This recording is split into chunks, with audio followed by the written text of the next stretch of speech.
사람의 유전 연구. 우리가 앞에서는 유전에 대한 용어 같은 것들 배우고 그 다음에 멘델의 유전 원리를 배우면서 완두콩 실험을 했었잖아. 혹은 이제 우리가 분꽃 이런 것들도 있었고, 그런데 이제 사람에 대해서도 우리가 유전에 대한 연구를 이제 하게 되는데 이게 어려운 이유가 뭐냐 이거지. 근데 이거는 우리가 앞에서 완두콩이 그 유전 연구를 하기 쉬운 이유를 배웠거든. 그러면 이제 그거랑 정반대된다고 생각을 하면 되겠지. 그때는 완두콩이 한 세대가 짧고 자손이 많고 그 다음에 형질이 아주 뚜렷하고 뭐 내가 원하는 대로 의도한 대로 교배를 하는 게 가능하다였어. 그치? 근데 사람은 그거에 반대인 거야. 한 세대가 길고, 그지? 그 다음에 자손을 낳을 때까지 기다려야 되는 시간이 굉장히 길지. 그리고 자손을 낳는다 하더라도 요즘은 또 적게 나는 추세이기 때문에 뭐 30년, 40년, 50년을 기다렸지만 자손이 그제서 이제 한 명 태어나고 하다 보니까 유전 연구를 하기에는 데이터가 많이 부족하겠지. 그 다음에 대립형질이라는 게 앞에서는 완두콩은 뭐 모양이다 그러면 둥근 것, 주름진 것, 색깔이다. 노란색, 초록색 이렇게 있었다면 너희가 생각하는 피부색만 하더라도 굉장히 다양하고 눈의 모양이나 머리카락의 모양 등등 한 가지 형질, 머리카락의 모양이라고 생각을 했을 때 그거에 해당하는 대립 형질이 두 가지로만 나눠지는 그런 게 아닌 거야. 여러 가지가 있는 거지. 복잡하면서 또 그렇게 태어났다고 하더라도 환경에 의해서 영향을 받겠지.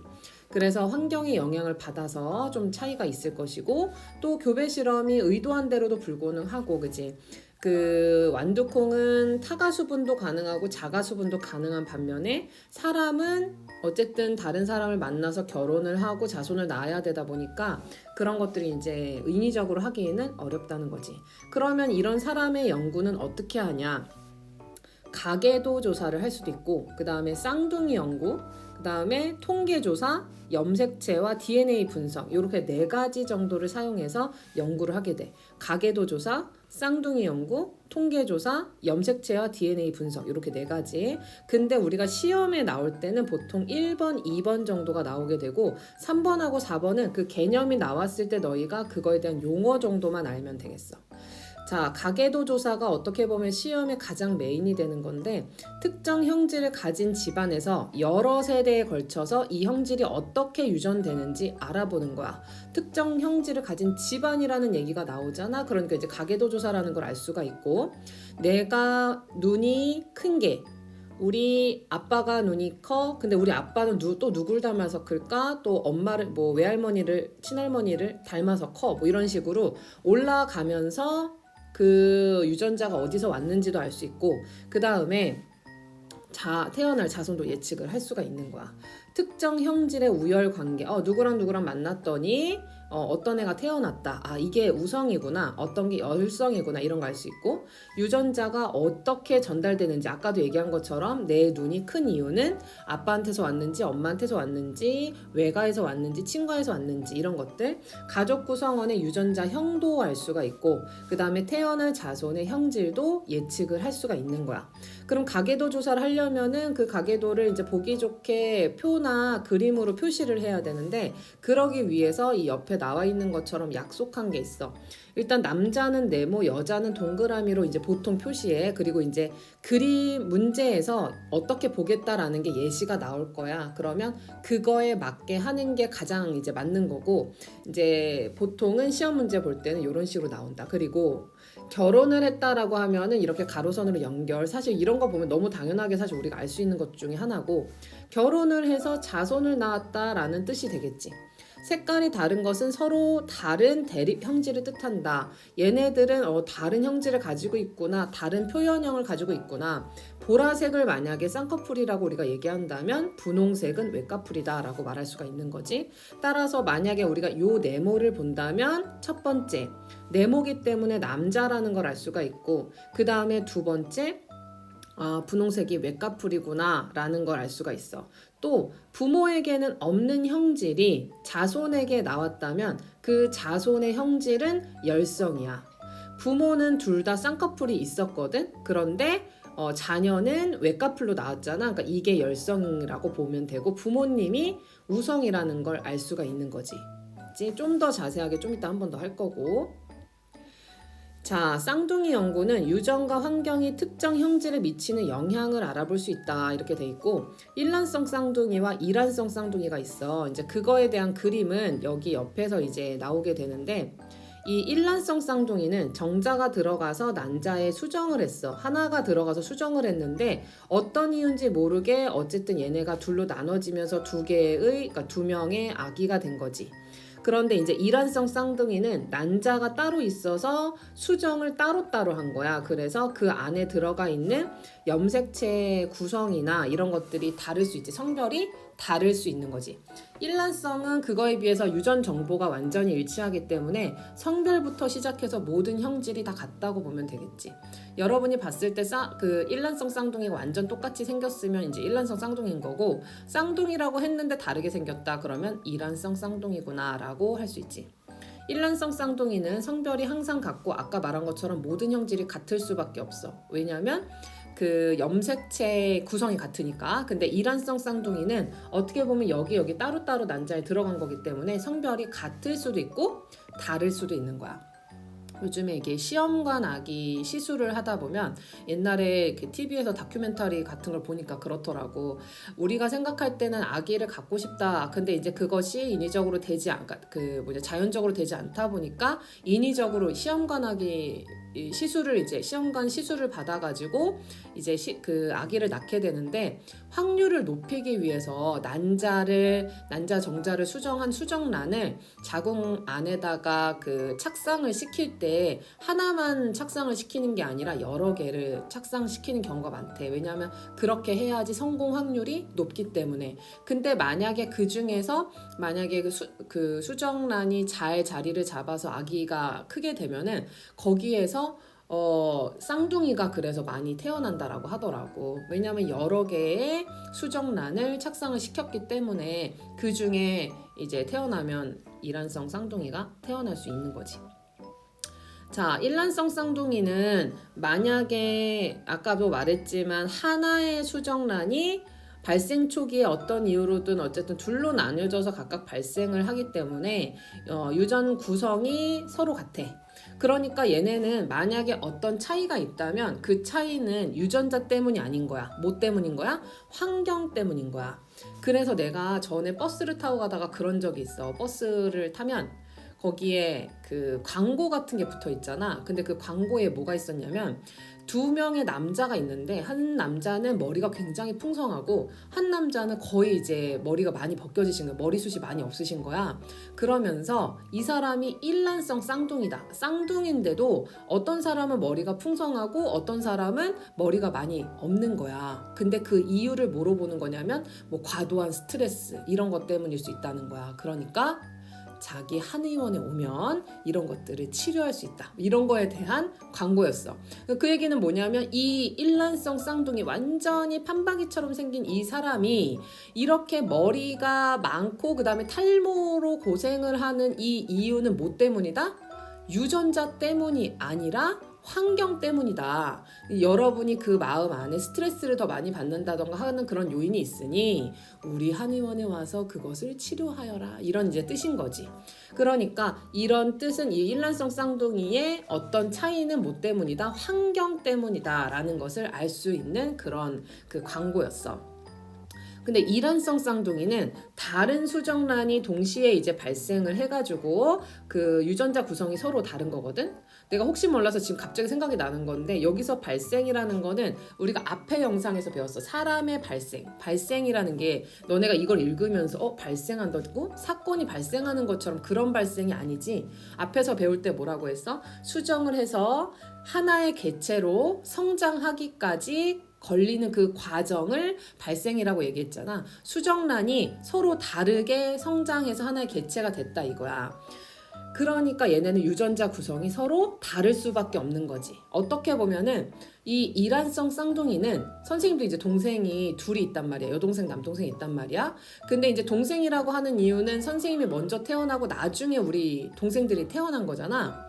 시간의 차이가 있을 뿐인 거지, 그지?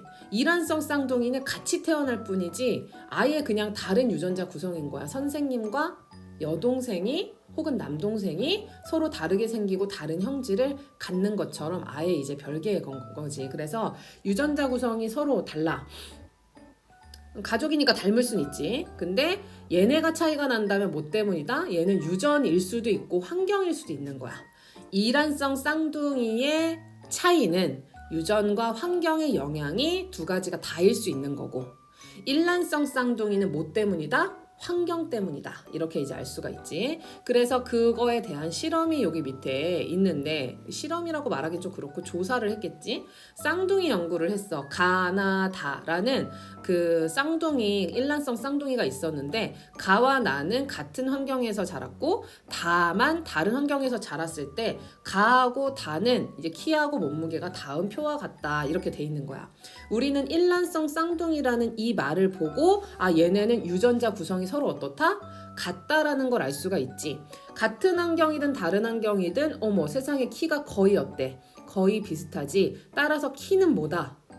유전이다 라는 결론을 얻을 수가 있는 거고. 자, 두 번째, 다른 환경에서 자랐더니 얘네 둘은 같은 환경이고 얘는 다른 환경이었거든. 몸무게는 무슨 영향이다? 환경의 영향이다. 이런 것들을 알 수가 있는 거지. 알겠지? 자, 통계조사는 아까도 얘기했지만 3번과 4번은 시험 문제에서 막 디테일하게 물어보진 않아. 거의 1번, 2번이 주력으로 거의 나오고 거기다 1번이 사실 거의 주력이거든. 근데 이제 3번하고 4번은 나왔을 때 너무 등한시하다 보면 문제 나왔을 때 당황할 수 있어.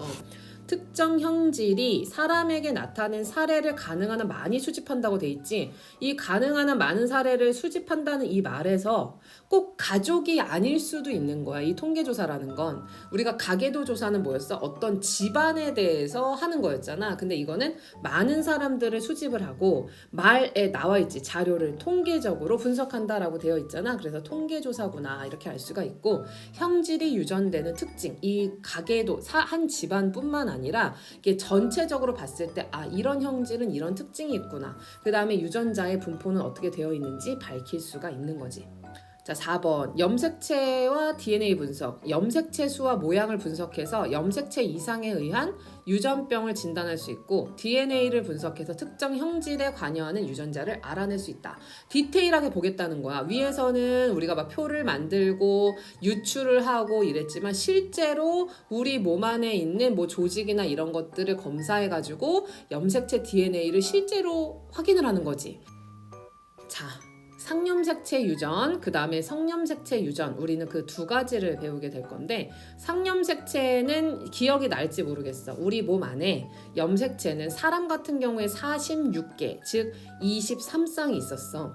근데 그 중에서 남녀 공통으로 가지고 있는 염색체는 44개, 즉 22쌍이었어. 여기에 말하는 상염색체가 뭐야? 그거야. 남자, 여자 공통으로 가지고 있는 염색체. 그 염색체로 인해서 유전이 되는 걸 배우는 거고, 그 다음에 성염색체. 사람은 성염색체에 여자는 XX, 남자는 XY 이렇게 두 개 혹은 한 쌍을 가지고 있다고 하지, 성염색체 유전은 그 다음에 이제 하게 됩니다. 여기에 나와 있는 애들은 남녀 불문 똑같이 이제 공통으로 되는 형질이고, 여기서는 앞에 영상에서도 말했지만 우성을 판가름할 때 내가 더 보기 좋기 때문에 우성이라고 하는 게 아니라 봤을 때 그 순종인 개체끼리, 순종인 라지알, 스모랄 이런 식으로 순종끼리 만나서 잡종 일대에 나오는 발현되는 형질, 이렇게 보는 거지. 그래서 혀말기가 가능, 이마선 V자, 보조개 있음, 눈꺼풀, 쌍꺼풀, 그 다음에 귓불 모양 분리형. 무슨 얘기냐면 분리형은 귀가 있으면 이렇게 돼 있는 게 약간 과하게 그리면 이게 이제 분리형인 거고, 부착형은 뭐냐면 귀가 이렇게 칼귀처럼 생겼다고 하지, 이렇게 돼 있는 거 이제 부착형이라고 해. 그래서 분리형. 그 다음에 미맹은 우리가 평소에 확인할 수 있는 건 아니지만 여기 이제 밑에 가면 PTC라는 용액이 있는데 그 용액의 쓴맛을 느끼지 못하는 형질, 쓴맛을 느끼는 형질에 대해서 열성이다 라고 돼 있지. 우성은 쓴맛을 느낀다. 그 다음에 열성은 쓴맛을 느끼지 못한다. 그치? 맛을 느끼지 못하는 거지. 그 PTC라는 용액에. 자, 열성은 그럼 그거의 반대일 거지. 혀말기가 불가능하고 일자형, 이마 일자형, 그다음 보조개가 없고 외가풀이고 부착형이고 미맹이다. 이렇게 볼 수 있지. 멘델의 분리법칙에 따라서 유전되면 내가 앞에서 그랬지. 분리법칙 나오면 어떤 경우도 흔들리지 말아라. 유전되며 대립형질이 비교적 명확하게 구분이 되는 편이다. 유전자가 상념색체에 있기 때문에 남녀에 따라서 형질이 나타나는 빈도 차이가 없다. 남녀 공통으로 가지고 있는 거니까 유독 남자가 쌍꺼풀이 많더라. 유독 여자가 혐알기가 잘 되더라. 이런 건 없는 거야. 그냥 빈도 차이가 없이 남녀 공통으로 있기 때문에. 자, 그러면 이 많은 애들 중에 뭐 혐알기가 나오든 혐알기를 선생님이 열심히 공부했는데 시험 문제에 보조개가 나왔어. 선생님 저 보조개라서 못 풀었어요. 이러면 안 되고 기본적인 구성은 똑같아. 원리는 똑같아. 알겠지? 여기에는 그냥 혐알기 유전이라는 말로 되어 있지만 이게 혹시나 뭐 이마선이라던가 쌍꺼풀이 되든 안 되든 다 똑같은 원리로 된다고 생각을 하면 되겠지. 시험 때는 이게 안 나옵니다. 시험 때는 이게 안 나오고 여러분이 그걸 가지고 유추를 해야 돼. 유추하는 방법을 일단 알려줄게. 우리는 이미 그러니까 너네가 요 위에 있는 거를 외우고 가면 사실 제일 좋은데 만약에 외우지 못했을 때 우리가 전혀 몰랐을 때를 생각하고 이 표를 볼 거야. 알겠지? 표를 볼 때 너네가 맨 처음에 봐야 되는 건 뭐냐면 부모에게 없는 형질이 자녀에게서 갑자기 나오는 경우가 있어. 아까 위에서도 내가 설명했었지. 부모 색깔이랑 다른 애가 있어. 자손 중에. 지금 너무 눈에 띄지?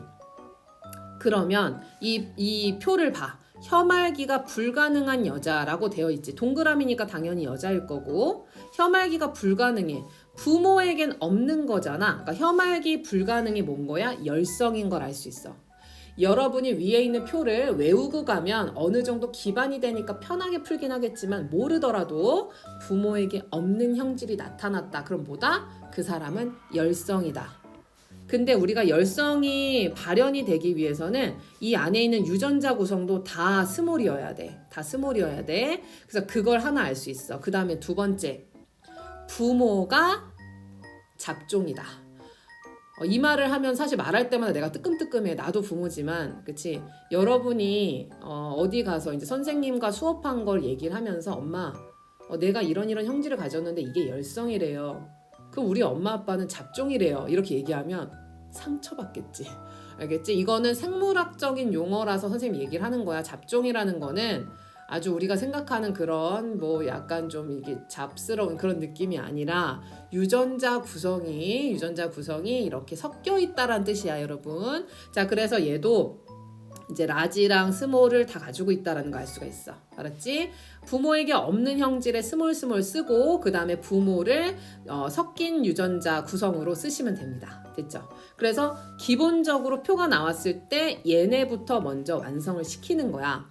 그 다음에는 이 열성을 가진 애가 결혼을 했으면 이 아이들이 우성인 그 형질이 발현이 됐다라고 하더라도 뭘 가지고 있겠어? 뭘 가지고 있겠어? 스몰을 가지고 있겠지. 그럼 당연히 자손도 뭐가 되겠어? 잡종이 되는 거지. 그러니까 부모와 같은, 그러니까 엄마와 같은 형질이 아니라면 그 아이들은 다 잡종인 거야. 알았지? 어떤 의도가 있는 건 아니야. 이 생물학적인 용어다라고 얘기를 했어. 자, 그리고 나서 이제 3번이랑 5번의 유전자 구성을 알아야 되는데 사실 3번 같은 경우는 이렇게 우성 유전자가 발현이 되는 경우는 둘 다 라지일 수도 있지만 라지 하나, 스몰 하나일 수도 있단 말이야. 그래서 얘는 정확하지 않은 거야. 그 다음에 이 5번 같은 경우도 이렇게 된다고 해서 아빠가 TT를 가지고 있는 게 아니야. 유전자를 받을 때 첫째가 얘를 받으면 둘째가 얘를 받는 게 아니거든. 그러니까 이런 거지. 내가 자손을 낳으면 가족들이 이제 가정을 이뤄서 자손을 낳을 때 아들을 낳으면 그 다음은 반드시 딸을 낳고 그 다음은 아들을 낳는 게 아니지. 딸 낳을 수도 있고 아들 낳을 수도 있고 아들 딸 이렇게 낳을 수도 있는 거지. 그러다 보니까 이 아빠는 라지티가 있다는 건 확실하지만 두 개인지는 확신하지 않는 거야. 이걸 수도 있고 이걸 수도 있는 상황인 거지. 그래서 이 표에서 유전자 구성을 알 수 없는 것은 뭐 이런 식으로 되는 거야. 알았지? 보자마자 알긴 어려워. 그래서 내가 뭐라 했어? 일단 첫 번째 뭐 한다? 부모에게 없는 형질의 아이를 사람을 이제 확인을 해서 스몰로 다 쓴다. 그리고 부모를 잡종으로 쓴다. 그 다음에 자녀를 낳았는데 자녀도 부모하고 닮은 게 없다면 자녀도 라지 T, 스몰 t가 섞여 있는 잡종이다. 알았지? 그리고 유전자 구성을 알 수 없는 사람도 있다. 이제 이런 정도로 마무리를 하면 되겠지. 이렇게를 물어볼 수도 있어. 이 스몰 t, 7번이 가진 스몰 t는 누구한테 받았는지 이런 거 물어볼 수도 있어. 그치? 그러면 이 스몰 t는 이제 누구에게 온 거야? 엄마에게 왔다라는 걸 알 수가 있지. 그 다음에 여기에 있는 t는 당연히 부모님에게서 받았기 때문에 뭐 이건 뭐 더 할 필요 없는 거고, 뭐 이게 누구에게 왔느냐 뭐 이런 것들을 물어볼 수도 있다.